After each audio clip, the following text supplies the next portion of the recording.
professor, eu primeiramente gostaria de agradecer você por ter topado o nosso convite. Para nós é uma honra tê-lo aqui, né, nessa noite. Dizer para o pessoal que o professor vai ter, né, uma meia hora, 35 minutos mais ou menos para fazer uma exposição, e aí vocês vão mandando as perguntas, né, que a gente discute então no final. E aí, antes de você iniciar, eu vou só ler o seu currículo aqui, professor, Ah, tá e a bom. gente já pode. Bom, então, o professor Oswaldo Francisco de Almeida Júnior, ele é doutor e mestre em Ciências da Comunicação, professor associado da Universidade Estadual de Londrina e professor permanente do Programa de Pós-Graduação em Ciência da Informação da Unesp de Marília. Também é professor colaborador do Programa de Pós-Graduação, mestrado profissional em Biblioteconomia da Universidade Federal do Cariri. Também é presidente da ANSIB, né, e mantenedor do site InfoHome, né, que é uma fonte de informação bem importante aí na nossa área. Então, professor, passo a palavra para o senhor e mais uma vez agradeço.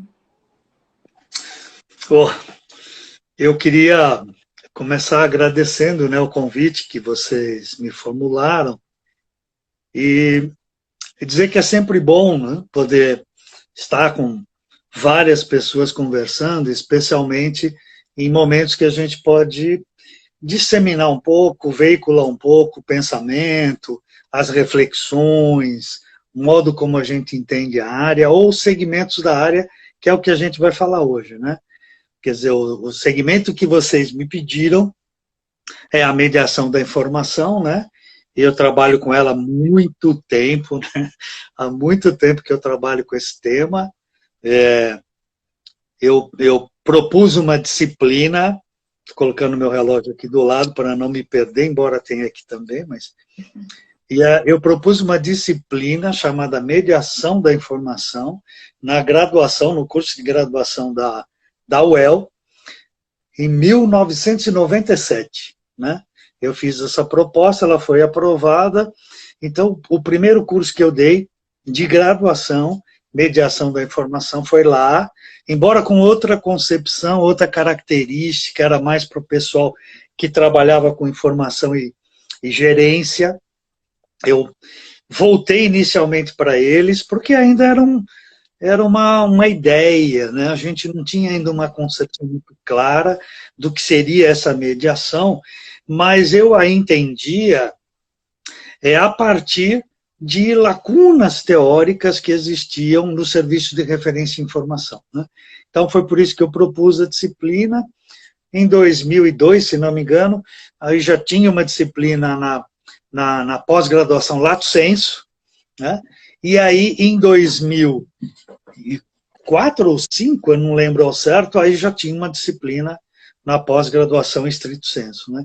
Então, eu só quis contar isso porque faz tempo que eu penso em mediação, que eu reflito, que eu pesquiso e tal. Mas mediação da informação é um segmento dentro das minhas preocupações de estudo e pesquisa na biblioteconomia e na ciência da informação, né? Eu sempre pesquisei informação e sociedade. Esse é o meu grande guarda-chuva de pesquisa, tá? Informação e sociedade. Hoje mesmo, até ontem eu fiquei sabendo, na semana passada, que tinha um livro que eu escrevi pro curso de biblioteconomia, bacharelado, né? EAD da UAB, que é a Universidade Aberta do Brasil, e como é do governo, eles permitem que todo mundo tenha acesso ao material, né, usado para dar base, sustentação para as disciplinas, né? E aí eles tinham me pedido um livro, na verdade me pediram dois, mas só um está disponível, que é Biblioteconomia e Sociedade. Tá? Esse é o nome do livro, que é o texto básico, né, para a disciplina que tem esse mesmo nome, Biblioteconomia e Sociedade, está disponível no repositório do curso de biblioteconomia bacharelado, que essa sempre foi minha área maior de pesquisa, de preocupação, interesse em pesquisa. Então, mediação é um segmento dessa área. E por que eu estou contando isso? Porque vocês vão ver que quando a gente fala em mediação, a gente fala de uma contextualização muito maior. Mediação, ela não existe isolada, ela faz parte de um contexto, e esse contexto é muito mais amplo, né? Então é isso que eu gosto, é isso que eu pesquiso, né? Sempre pesquisei. Eu tenho um livro, né, de 97, né, que chama Sociedade e Biblioteconomia. Então eu já tinha algumas coisas escritas nessa época, então é um interesse antigo meu, né? E fiquei feliz quando vocês propuseram mediação, que é um segmento dentro dessas minhas pesquisas, tá? Bom, eu fiz alguns pontos para que a gente pudesse discutir mediação. Então, o que eu fiz? Existe um conceito, eu propus um conceito, né, de mediação da informação, e eu queria não começar com o conceito, eu queria começar com os pontos que são básicos do conceito, né? Porque o conceito não surge sozinho, não surge do nada, né? Não sei, você não senta um dia e fala, vou fazer um conceito. Não é assim que a coisa acontece. Esse conceito é fruto e é produto de pesquisas, de reflexões, né? E a gente, eu gosto muito dessa ideia, a gente tem um pensar caótico, né? Nosso pensar é muito caótico, não é? A gente pensa pulando, eu acho que o grande exemplo de hipertexto é o nosso pensamento. A gente senta para pensar algo, e aí o nosso pensamento vai para outra coisa, é muito difícil você organizar o seu pensamento e fazer com que ele seja linear, quando você quer, né? É muito difícil. O que é que a gente faz para organizar o nosso conhecimento? Em primeiro lugar, a primeira coisa que a gente faz é se relacionar com o externo, se relacionar com o mundo. Então, eu converso com pessoas, converso com os autores dos livros que eu estou lendo, que a gente conversa, né? Então, conversar, né, você questionar, é uma das formas, né, que a gente tem de organizar o nosso pensamento. Outra é escrevendo, né? Quando eu escrevo, eu estou organizando esse pensamento. Então, são formas que a gente tem, que a gente se utiliza para organizar o nosso pensamento. No nosso caso específico, a gente trabalha com informação. Então, a biblioteconomia trabalha com informação, ela não trabalha com livro, ela não trabalha com leitura, embora a gente vai ver que trabalha com leitura também, mas ela trabalha, a área trabalha com informação. Eu estou propondo, né, que a gente entenda que o nosso objeto é a mediação da informação, e não a informação registrada. Mas a gente trabalha com informação de qualquer jeito. E o que é essa informação que a gente trabalha? Dentro da concepção de mediação, a gente tem uma ideia de informação que é uma construção. Ela nunca é dada, ela está sempre em construção, né? Então, ela é um construto. Quando o elaborador, né, o produtor de uma informação, ele a organiza e a exterioriza, porque é isso que a gente faz, né? A gente não exterioriza todo o nosso conhecimento, nós exteriorizamos parte do nosso conhecimento, e quando a gente exterioriza essa parte do conhecimento, essa informação, que é o que a literatura diz, né? A gente tem um conhecimento tácito, um conhecimento explícito. Eu acho que a gente tem mais nuances aí, mas não importa, não vamos discutir isso agora. A informação tácita é aquela que a gente tem, mas não sabe que tem, ou outros dizem que é aquela que eu tenho, mas não preciso utilizá-la conscientemente. A informação é o conhecimento tácito, e o conhecimento explícito é aquele que eu posso trabalhar em cima dele porque eu tenho consciência da existência dele. Esse conhecimento, quando é explicitado, ele se transforma em informação. É isso que diz a literatura. Ora, embora muitos autores até contestem essa ideia, né? Tem vários autores que pensam de uma forma diferente. Mas esse conhecimento que é explicitado e que vira informação, ele já carrega um monte de significados. Ele não vem isento, né? Essa informação gerada pelo produtor, ela não vem isenta, ela vem carregada de informação, não é? Ela traz com ela todo o pensar, as concepções, as visões de mundo, as interpretações de mundo, explicações de mundo do sujeito informacional, daquele sujeito que produziu a informação. Então ela sai, e só que a gente às vezes entende que a informação é única, mas ela não é. Ela saiu da pessoa, depois de explicitada, ela vira como se fosse um leque, ela vai se espraiando. Para cada lugar que ela vai, ela passa a ser uma outra informação, porque ela vai recebendo outros significados. Né? Para nós, interessa a informação que vai para os equipamentos informacionais. Então, a biblioteca, arquivo, museu, outros equipamentos informacionais. E nos interessa essa informação. Mas mesmo essa informação, para cada um dos equipamentos, ela vai de uma forma diferente. Né? Por quê? Porque cada equipamento tem um sujeito a ser atingido, né, que é o usuário, e cada equipamento tem um usuário diferente, porque cada equipamento está num contexto diferente. Então não existe um usuário, existem usuários. Né? Eu acho que a gente precisa ter essa concepção. Então, eu trabalho com a ideia de que a informação é um construto que vai se espraiando a partir da sua origem e que, quando apropriada, ela vai interferir no conhecimento do sujeito que se apropria dela.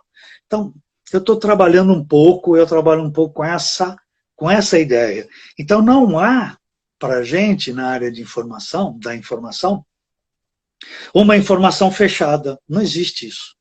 Né? A gente trabalha com uma informação completamente aberta. E essa informação, quando a gente trabalha, não somos nós que vamos dizer se ela é informação ou não. Quem diz é o usuário. Quem diz é a pessoa que vai receber. É a última pessoa que vai dar algum significado para aquela informação que veio recebendo significados durante todo o seu ciclo de vida. Né? Então, esse usuário final é que vai dizer. Ora, se é o usuário final que vai dizer o que é informação, nossa, como é que a gente trabalha com informação? Nós não trabalhamos com informação. Nós trabalhamos com uma possível informação, com uma quase informação, uma talvez informação, né, que eu chamei de proto-informação. A gente trabalha com a proto-informação. A gente não sabe se aquela informação vai ser útil ou não. Né? Se ela vai, de alguma forma, ela vai alterar o conhecimento da pessoa, a gente não sabe. Porque a gente só vai saber lá na ponta, quando houver uma relação entre o usuário e a biblioteca. Né? Então, eu não vou poder me estender, gostaria muito de me estender, mas não dá porque a gente tem pouco tempo. Então, esse é uma base, quer dizer, sem essa base a gente não tem a mediação da informação. A mediação da informação pressupõe a ideia de informação como um construto, né? Em que vai recebendo significados. E ela não é física, tá? Ela não é física, ela pode até se materializar, mas a materialidade da informação pode não ser algo físico, tangível, sabe? Pode não ser. Né? E eu acho que normalmente não é algo físico, há essa materialidade. Então não há a informação prévia por si, não tem isso. Né? Uma outra coisa que é importante para a gente, e a gente parte dessa ideia, é que o conhecimento humano ele é construído individualmente. Cada pessoa constrói o seu conhecimento, cada um. Só que esse conhecimento ele só pode ser construído na relação. Não há forma diferente de se construir conhecimento. Eu tenho que me relacionar com o mundo. Mas se eu não me relaciono com o mundo, eu não construo conhecimento. Então, o conhecimento é construído individualmente, mas necessariamente na relação. Tá? Então, isso para a gente é básico. E isso mostra que a gente como diria Paulo Freire, é incompleto. Né? A gente sempre é incompleto, a gente é dependente dos outros. Eu sou dependente. Né? Alguém vai falar, mas você pensa, reflete, né? Todos nós fazemos isso, pensamos, refletimos, tal. Sim, mas nós somos dependentes dos outros, porque sem os outros, sem o mundo, eu não consigo.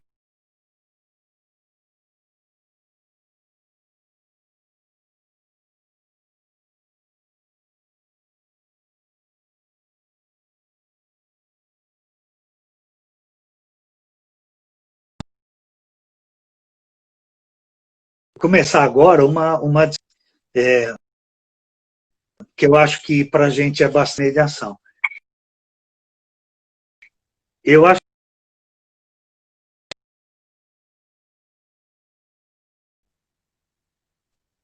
Caiu, não? Voltou?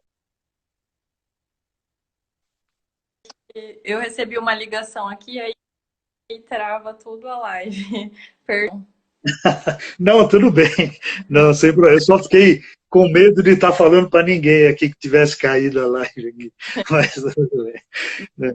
Mas uma coisa que é importante para a gente, que é básica, é o seguinte: qual a nossa relação com o mundo? Qual é a nossa relação física, sensorial com o mundo? Né?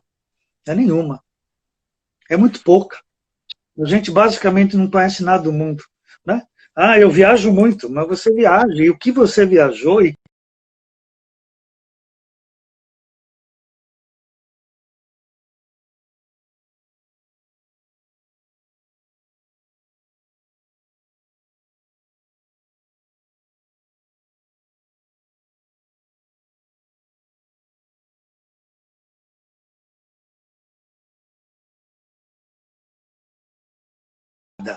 ah, eu falo, eu conheço a minha cidade. Não, não conheço, não.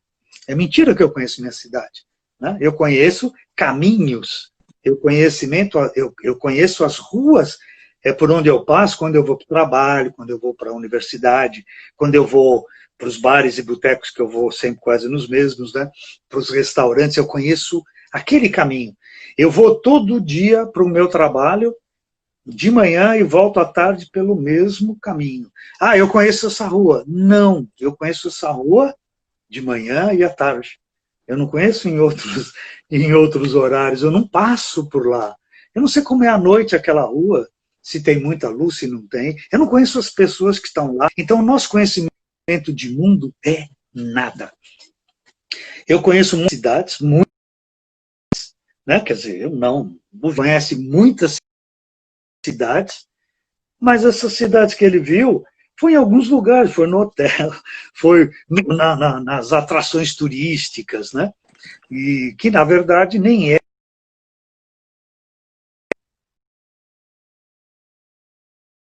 é aquilo que os munícipes querem que a gente veja. Tá? Então, como é que a gente conhece o mundo, então? Ah, pelo olhar dos outros, sempre. O mundo que a gente conhece é pelo olhar dos outros. A pessoa fala assim, eu tenho... A minha história de vida é uma história de muita experiência.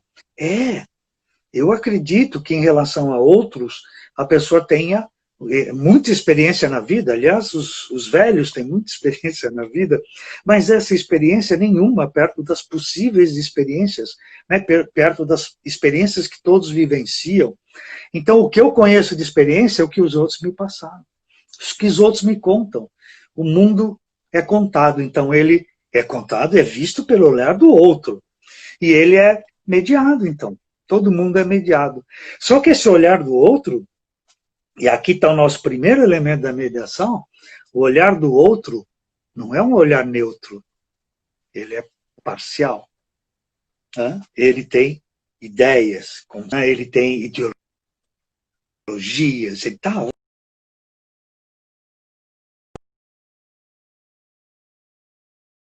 Né?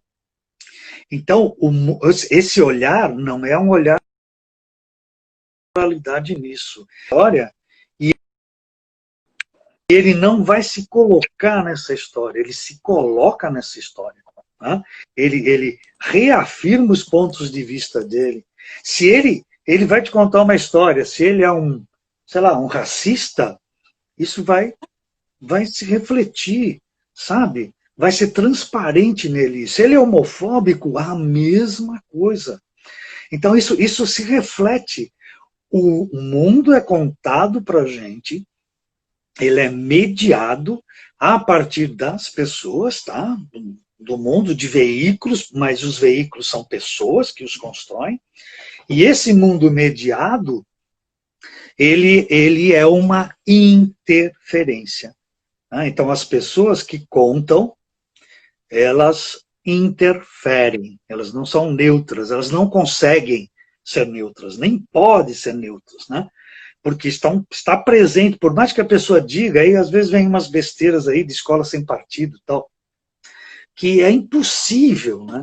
Não tem como, é impossível que você tenha uma escola, não de partido, porque esse negócio de partido é uma grande bobagem, né? É impossível que você tenha professores que não exponham o seu pensar, impossível. Tá bom? Então, ó, nós estamos com o primeiro grande item, elemento da mediação da informação, que é a interferência. Nós interferimos. Quando a gente fala de mediação da informação, a gente fala num terceiro elemento. Tem que ter um terceiro elemento. Se não tiver terceiro, não tem mediação. Então, no caso das bibliotecas, por exemplo, você tem as informações, você tem o sujeito e você tem o terceiro elemento. O terceiro elemento pode não ser uma pessoa. Não precisa. Numa biblioteca pode ser os produtos documentários. Pode ser um catálogo, né? Pode ser um catálogo automatizado ou não. Esse é um produto documentário. Repositórios são produtos documentários construído, isso que fique claro, construído por pessoas. Então, correu uma época aí, umas ideias de desintermediação, né? Que quem acessa a internet seria algo que não haveria a intermediação. Não é verdade. Porque foram pessoas que criaram qualquer coisa. Você pega a internet, por exemplo, você pega o Google é um mecanismo que a gente tem referencial, não é ele que dá informação para a gente. Né? Não é. Ele simplesmente te remete para o lugar onde tem informação. Ele é referencial. Ele não é o dono das informações. Você pede algo, ele vê onde existe isso e te encaminha para lá. Ele é meramente referencial. Né? Então, e ele não interfere? Claro que interfere. Óbvio que interfere. Tanto é que ele já coloca nas primeiras indicações aqueles que pagam para ele. A gente está no mundo capitalista. Então, e não é uma interferência? É lógico que é uma interferência. Né? A gente não sabe como é essa construção. Bom, a gente até sabe, mas aí vamos para outro ponto. Então, ó, nós interferimos o tempo inteiro. Tá? Nas nossas bibliotecas, no nosso fazer, nós interferimos. Um segundo elemento é o processo. A mediação é um processo, tá bom? Então isso a gente não pode esquecer. Porque às vezes a pessoa fala assim, mediação é aquele momento em que o usuário vai à biblioteca e conversa com o bibliotecário ou se acessa via rede. Não é aquele momento. A mediação é desde o momento em que a informação foi construída, foi produzida. Naquele momento, o produtor da informação ele já tinha uma ideia, não é? Ele tem uma ideia. E essa ideia ele quer passar para os outros. E ele escreveu. Ele quer que as pessoas comunguem com ele daquela ideia. Né? E aí ele passa, e vai passando por uma série de etapas ou setores, até chegar no usuário. Então, é um processo. Né? Não existe isso de, não é só na referência, só no serviço de referência. Não, não é. Né? Tanto é que aí eu propus que existisse uma distinção, que é a mediação explícita e implícita. Né? Então, na mediação, existe uma mediação que é clara, que a gente vê, que é o contato que o usuário tem com a biblioteca. Então, é a mediação explícita, porque ele está lá explicitando o que ele quer, dizendo o que ele quer, e a gente está atuando para atender essa necessidade, que na verdade é momentânea, mas essa necessidade. E há uma outra mediação, que a gente chama de implícita, que é realizada nos serviços meios da biblioteca. Então desde a seleção, do processamento técnico, isso a gente chama de mediação implícita, porque você está mediando. Né? Quando você está classificando um livro, você não classifica para você, nem para a biblioteca, você classifica pensando numa média de interesse dos teus usuários. É assim que a gente faz. Então, eu preciso descobrir os interesses, as necessidades e os desejos dos meus usuários, e a partir disso eu classifico para eles. Né? Então, eu não tenho como pensar se não classificar voltado para o meu usuário. Tá? Bom, um terceiro elemento, eu estou tentando correr aqui, eu tenho mais 5 minutos, acho, 6. Né? Um terceiro elemento é a apropriação. Nós não queremos que o usuário simplesmente receba materiais nossos, tá bom? Então você entrega o material para a pessoa e fala, tá aí, ó, pronto, esse é o meu trabalho, esse é o objetivo do meu fazer, é entregar para você o material, você se vira. Não, o que nós queremos, eu acho que é o nosso grande objetivo, é que a pessoa se aproprie, olha só, que a pessoa se aproprie daquele conteúdo. Se ele não se apropria, ele de nada valeu o nosso trabalho. Né? Se ele não se apropria, de nada valeu o nosso trabalho. Então, a mediação pensa na apropriação. Então, nós não paramos no momento da entrega, do acesso da pessoa ao material. Não, ele tem que ter acesso e tem que se apropriar. Eu não gosto da palavra uso, usar a informação, porque eu acho que a gente não usa a informação. A gente usa o conhecimento modificado pela informação. Eu não uso só aquela informação. Né? Eu uso o conhecimento modificado pela informação. Tá bom? Então, ó, tá aí. Isso para a gente é imprescindível a ideia de apropriação. E a apropriação, ela se dá de uma maneira consciente e inconsciente. Isso que a gente precisa entender um pouco. Quer dizer, não é só, eu não consigo controlar a informação. Eu não tenho esse poder, infelizmente, eu gostaria muito. Eu gostaria de chegar aqui e falar, ó, gente, é o seguinte, a gente tem que ser crítico, só aceita informação que é verdadeira, a gente não tem que ser ludibriado, né? E a gente consegue isso? Não. Infelizmente, a gente não consegue. A gente se apropria de muita informação inconscientemente. Notícias são que elas se nos apresentam assim como verdadeiras e não. Né? Agora, por exemplo, discussão de fake news, isso para mim é muito claro. A gente fala muito assim, a pessoa que aceita como verdadeiro uma mentira, né? Então uma mensagem do WhatsApp ou qualquer rede, é uma pessoa ignorante, burra. É nada. Por quê? Porque essa pessoa, ela está aceitando como verdadeira a partir de um elemento a quem ela deu autoridade. Não é? Você pega a criança ela está na escola. Aí o professor fala para ela, ó, quem descobriu o Brasil foi Pedro Álvares Cabral, ele vinha para cá, ele teve lá uma calmaria, não é assim que contam para a gente? E aí os barcos vieram para o Brasil quando eles iam para a Índia. Ponto. Você acredita, por quê? A autoridade que você está dando ao professor, e não só você. Né? A autoridade que as pessoas dão para a Globo. Né? Eu sei que é um absurdo, mas a Globo, ela passa uma autoridade, é dada à Globo, né? Não por nós, por exemplo, eu não, mas muita gente dá autoridade à Globo. E essa autoridade, às vezes, ela é que determina a veracidade de uma informação, mesmo que ela seja mentirosa. Né? Quem me mandou isso foi meu irmão. Pô, eu confio no meu irmão, eu dou autoridade para... Você está vendo? A gente dá autoridade para alguém para nos dizer o que é verdadeiro ou não. Eu confio nessa pessoa a ponto de dar essa... E isso vem toda a nossa escolaridade, né? Desde que a gente é criança, a gente confia no nosso professor, a gente delega a ele a autoridade de falar a verdade para a gente, né?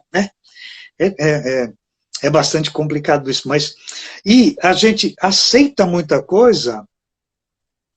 Ó, eu estava comentando, né, de um livro, que é um livro de um francês, chamado Breton, Philippe Breton, que é um cara que escreveu um livro chamado Manipulação da Palavra.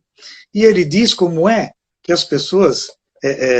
quais são as características, né, que determinam essa manipulação, né? Então você vê, por exemplo, o uso muito do sentimento, sabe? O uso do sentimento, você acaba se apropriando de uma informação e aceitando a veracidade dela muito mais pelo sentimento do que pela razão, né? E a gente também não pode pensar que ciência é razão, o que é mentira, né? A ciência não é só razão. A ponto de, por exemplo, os cientistas não terem inveja um do outro, né? De não quererem, sei lá, status. Então, isso existe. Ora, isso não é racional. Então, tá aí. Ó, vou correr bastante aqui agora, só para a gente conseguir terminar isso aqui, né? É uma pena, mas eu gostaria muito que a gente pudesse conversar muito aqui, mas o primeiro que é cansativo, eu sei que é cansativo, é chato, né? Ficar ouvindo uma pessoa falar, é chato, mas eu gostaria de falar mais, é lógico, né? O quarto elemento... A gente ficar ouvindo aqui. Ó, vou tentar terminar agora nesses próximos minutinhos aqui. O quarto elemento é a necessidade informacional. Nenhuma necessidade é pura. Eu não tenho necessidade. A necessidade é construída a partir do entorno onde eu vivo, né? Eu tenho necessidades que o meu grupo de interesse tem necessidade, né? Eu não sou isolado desse grupo. Eu posso ter necessidades diferenciadas, óbvio, mas eu sou influenciado pelas necessidades do meu grupo.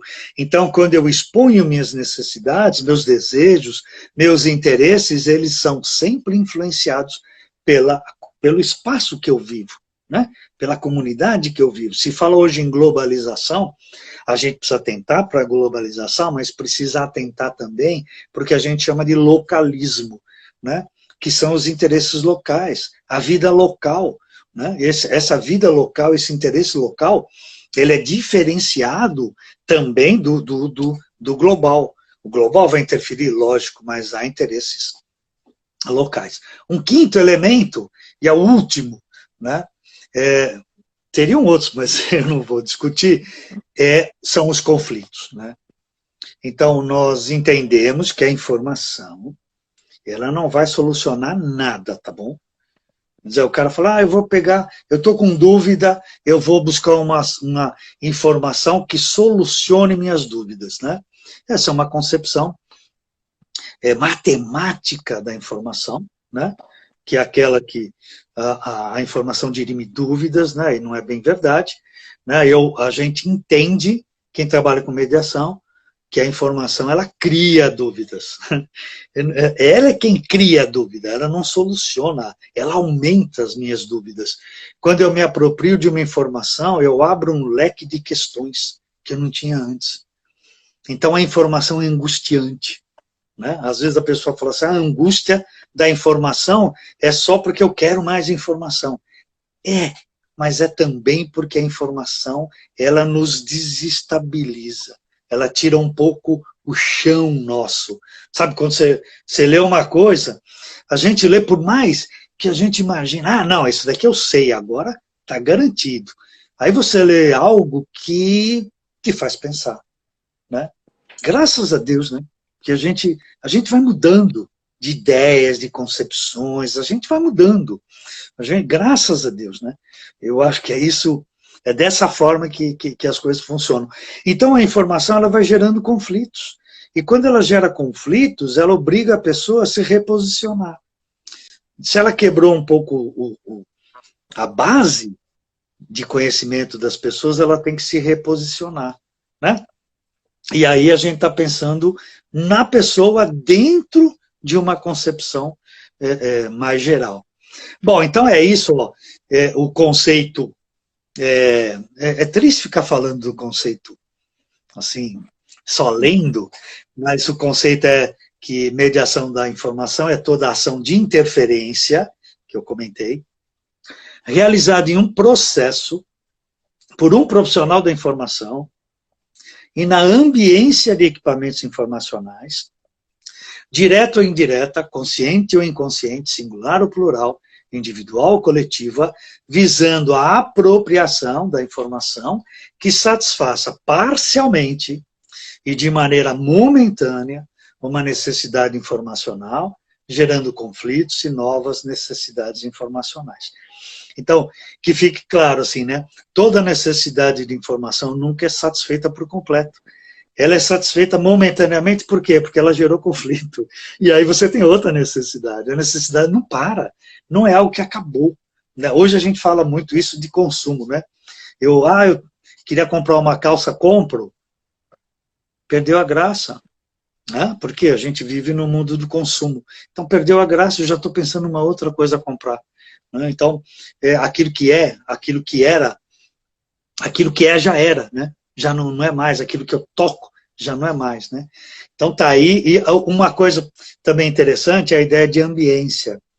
A biblioteca não pode pensar em ambiente é um espaço físico, né? Então a biblioteca tem um espaço físico, mas ela não pode pensar nas informações e em interferir apenas no espaço físico, ela tem que pensar na ambiência. O que a gente entende como ambiência? Os lugares de influência da biblioteca.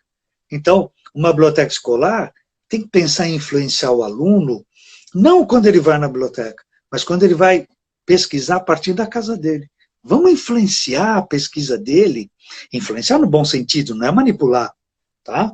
É dar formas para ele conseguir sites adequados, sites, né, que podem trazer, de fato, uma informação para ele. Ó, queria falar muito para vocês, mas 40 minutos, olha, é que a gente já começou um pouquinho atrasado, mas eu estou me estabelecendo dentro dos 35 minutos que a gente havia combinado, tá? Então eu fico aqui à disposição, se alguém quiser fazer alguma pergunta, se suscitou discussões, né? Então fico aqui, tá? Ó, obrigado mais uma vez pela oportunidade de estar aqui expressando, jogando as minhas reflexões aqui na discussão, né? Nossa, a gente que agradece, professor.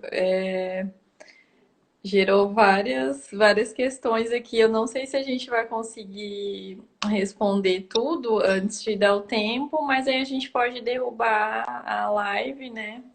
E começar outra se o senhor tiver disponibilidade, Tudo né? bem, podemos, sem problemas. Ah, ótimo. Bom, então vou começar aqui pelas perguntas que o pessoal mandou. Como aplicar a medição da informação de forma a evitar fake news e desinformação? Ó, isso é muito difícil, né?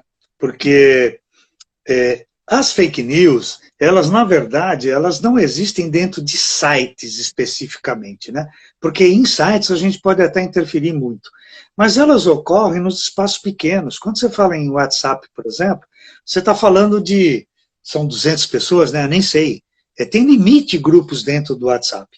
Então, não é um WhatsApp, não tem 1000 pessoas, não existe. Não tem WhatsApp para isso. Os grupos dentro do WhatsApp são pequenos. E normalmente eles são formados por um grupo menor ainda. Então, a interferência que tem externa é entrar em WhatsApp e distribuir informações falsas, né, mentirosas, né, para esses fake news. Então, se faz muito isso. Eu vi uma jornalista, agora eu estou tentando lembrar, mas isso foi antes das eleições, né? Ou foi durante as eleições, em que ela entrou em alguns WhatsApps, né, para ver, e ela viu a mesma história sendo contada em vários deles, e ela colocou isso. E a história era o seguinte, que era uma pessoa que entrou numa loja, entrou de capacete, e é proibido, e que quando ele entrou, ele disse, a pessoa falou para ele, você está de capacete, né? Proibido, não pode. Mas ela viu que ele estava com alguma coisa pendurada aqui que dizia Bolsonaro e disseram para ele assim, não, você vota no Bolsonaro, então você é boa pessoa, né? Isso foi veiculado. E o início dessa informação era algo assim, olha, vou te contar o que aconteceu com meu primo, sabe? Então tem uma conversa, é um tom bem coloquial, né? E que fala, aconteceu com o primo dele, é verdadeiro, não é uma historinha que foi elaborada, né? E a gente também tende a imaginar que as pessoas conhecem fontes. Sabe o que você tem que fazer? Você tem que ir lá em tal lugar e ver se é verdadeiro. As pessoas não trabalham desse jeito. Esse é um olhar nosso, olhar das pessoas que lidam com informação. As pessoas que não lidam com a informação, que usam o WhatsApp para conversar com parentes ou com grupos, eles não trabalham desse jeito. Até a ideia de fake news, a palavra fake news, eu acho que a gente talvez devesse usar, sei lá, informações mentirosas, enganosas, né? Talvez informações enganosas. Fake news não diz nada para ninguém. As pessoas, normalmente, as que usam o WhatsApp com grupos da família, então, a gente insiste em utilizar determinadas palavras para atingir grupos que não tem como se apropriar dessas palavras. A gente precisa buscar outras formas. Eu acho que se a gente conseguir ter interferências em determinados espaços da comunidade, estou pensando na biblioteca, tá? Em determinados espaços da comunidade, talvez a gente possa começar a influenciar, né? Influenciar no sentido da pessoa buscar uma informação mais verossímil, mais verdadeira, não verossímil, que as informações são verossímeis para as pessoas, mas verdadeiras. Então, como a gente faz estudo de comunidade, né? Então, vai lá, descobre quais são os grupos organizados, tá? Então, sei lá, as associações de moradores, os grupos organizados das igrejas, das várias igrejas, né? Os grupos organizados de esporte. Vamos tentar entrar em contato com essas pessoas, trazê-las para a biblioteca, se for possível, se não, levar a biblioteca até elas, né? Sabe, levar informação até elas. Tem aqui uma dissertação aqui, e depois teve também o doutorado, mas da dissertação é mais clara, de um aluno aqui da Unesp de Marília, que trabalhou com o clube, Marília Esporte Clube aqui, né? E como que a partir da informação, o clube, eles anteviam como eles deviam jogar, tá bom? Com adversários. Então eles faziam uma análise do adversário, davam informações. Essa relação com o clube foi importantíssima, sabe? Claro, tinha um objetivo, era um objetivo mais na área de gestão, mas nesse caso a gente pode fazer essas relações com a comunidade e deve fazer, né? Independente do fake news. Para tudo a gente tem que ter essa relação. Sim, com certeza. Teve uma pergunta aqui também que está dizendo, com relação aos meios de informação, rádio, TV, mídia alternativa, como proceder enquanto profissionais da informação para mediar esse tipo de informação?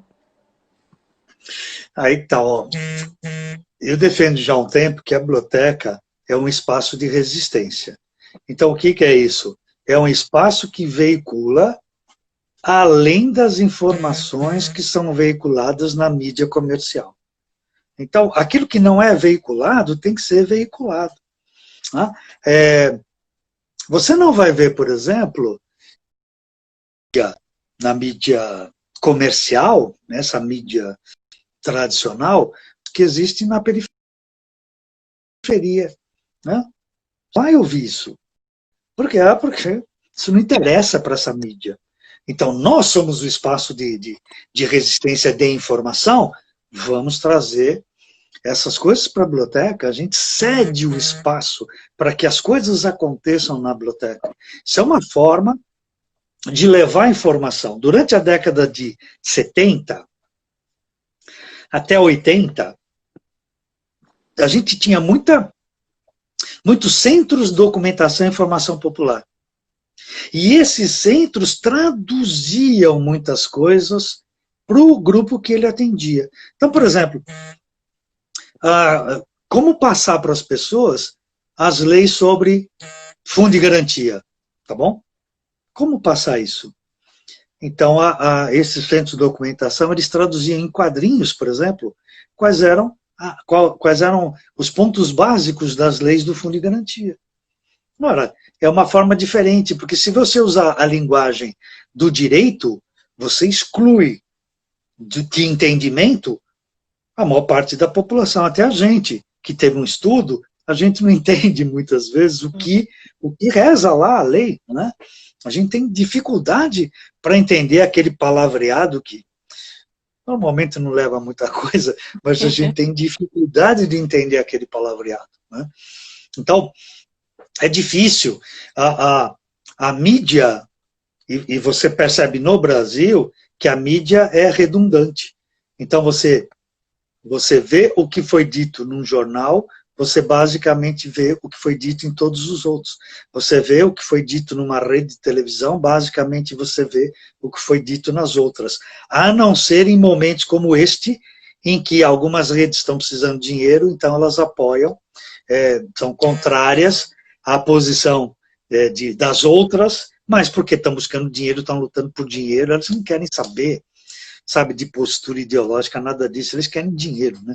Então, as posturas, às vezes, são muito mais, em alguns momentos, econômica do que exatamente ideológica, né? E é um pouco por aí. Então, é difícil trabalhar com isso, é difícil. Eu lembro de uma vez, tinha uma biblioteca, acho que era em Sumaré, uma cidade aqui de São Paulo, do interior de São Paulo, em que a biblioteca chamava as pessoas para assistir novela junto. Vamos assistir novela.